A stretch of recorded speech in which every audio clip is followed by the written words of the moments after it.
Shabbat Shalom. We need another, go around, right, to get us warmed up. Shabbat Shalom, See what happens after 5 times, what could be.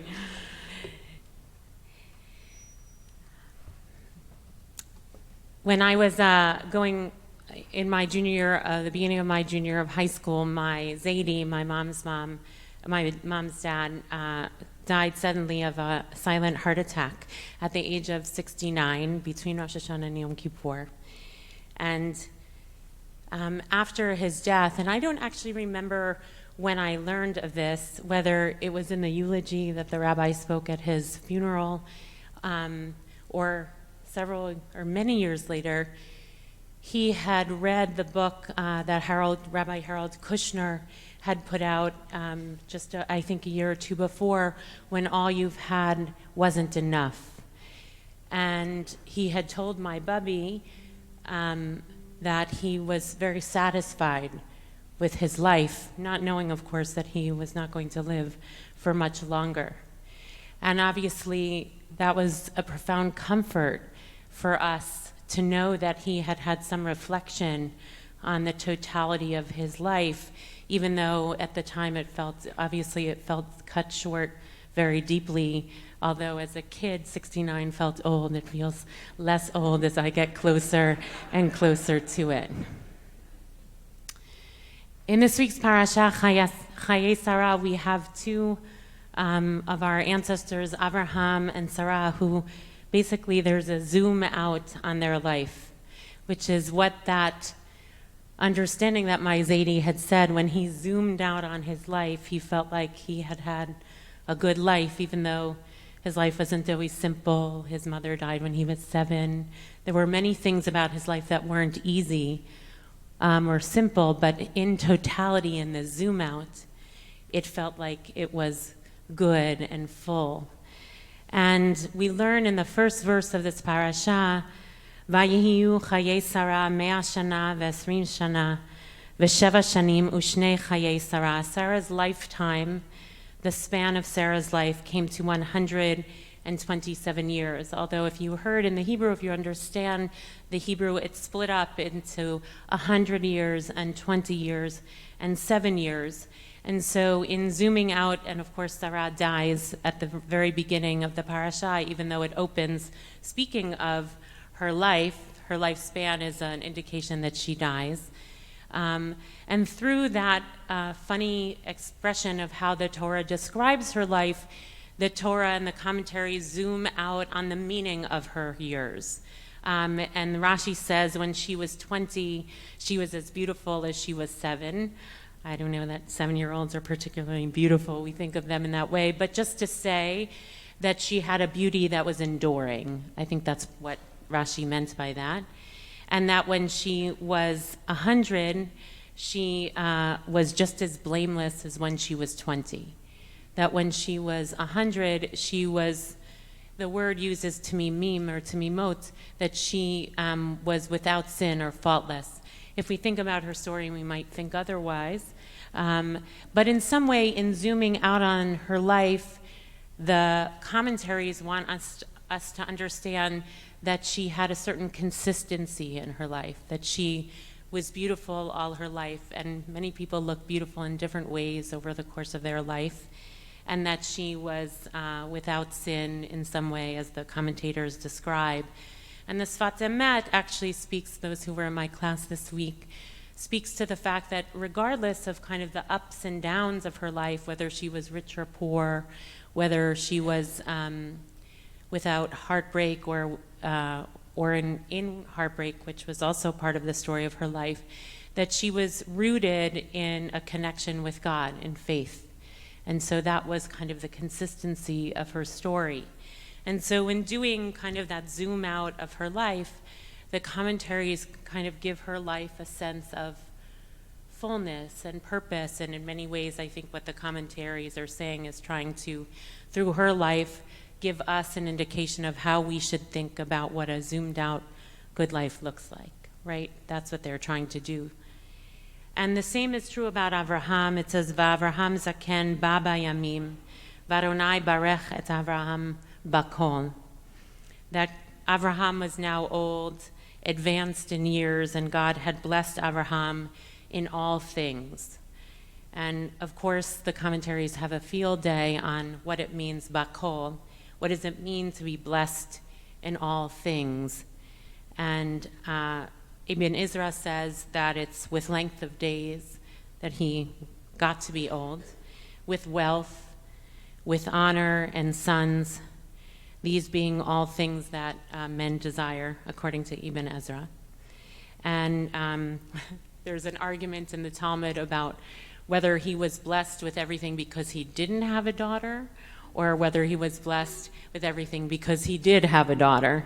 I'll leave it to those who have daughters to understand whether that's the truth, particularly those that have 13-year-old daughters like me.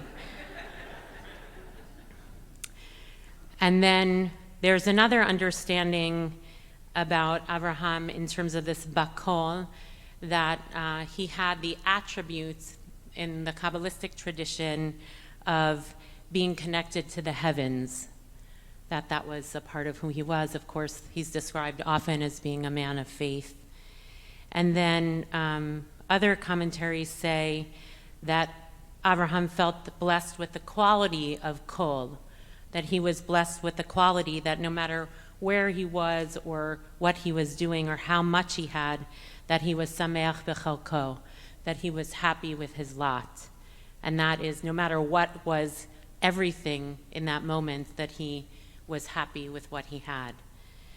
And then another teaching says that the blessing of the righteous with hakol is that the righteous don't only desire to be blessed with everything for themselves, but that God blesses them, that everyone should have everything. And Abraham was a conduit to that blessing for everyone.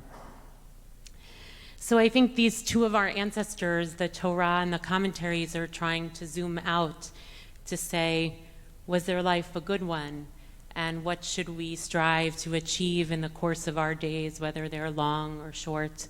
And to ask the question, of course, the Torah in this week's parasha asks that question at the time when they're ending their life. Sarah dies at the beginning, and Abraham is soon to die too in this parasha. And so most of the time we reflect on that question at the end of life.